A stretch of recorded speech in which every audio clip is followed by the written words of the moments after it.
ভাই ভিডিওটা ধাক্কা দিবেন না, খুবই গুরুত্বপূর্ণ কথা। আপনার হাতে সময় থাকলে অবশ্যই ওনার কথাগুলো শুনে যাবেন, আর ভিডিওটা ভালো লাগলে বেশি বেশি করে শেয়ার করবেন। আগে ওনার কথাগুলো শুনেন।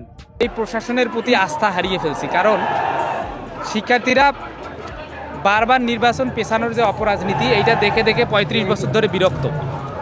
এবং গত ৩৫ বছর আগে নির্বাচনের ৩ দিন আগে বলা হয়েছিল যে এবার আর নির্বাচন একটু পিছিয়ে দেব, তারপর কিন্তু ৩৫ বছর ধরে আর নির্বাচন হয়নি। এজন্য যখন তারিখ পেছানো হয় তখন শিক্ষার্থীরা নির্বাচন নিয়ে আস্থা হারিয়ে ফেলে। আর এই প্রশাসন যেই সিন্ডিকেট রাকসু বানচাল করতে চায়, সেই সিন্ডিকেটের ফাঁদে বারবার পা দিচ্ছে আমরা বলতেছি। এবং এই প্রশাসন নির্বাচন বাস্তবায়ন করতে পারবে কিনা সেটা নিয়ে আমরা সন্দিহান। আমরা চাই সুষ্ঠুভাবে নির্বাচনটা হোক। আপনারা দেখতে পেয়েছেন আমাদের অনেক ভাইয়েরা বলেছে, আমাদের বন্ধু সংগঠনের অনেক ভাইয়েরা বলেছে যে অনেক শিক্ষার্থী চলে গেছে। এটা সত্য কথা। চলে যাওয়ার কারণ হচ্ছে এটাই, এই প্রশাসন ক্লিয়ার করতে পারে নাই যে 25 তারিখ রাকসু নির্বাচনটা হচ্ছে কি হচ্ছে না।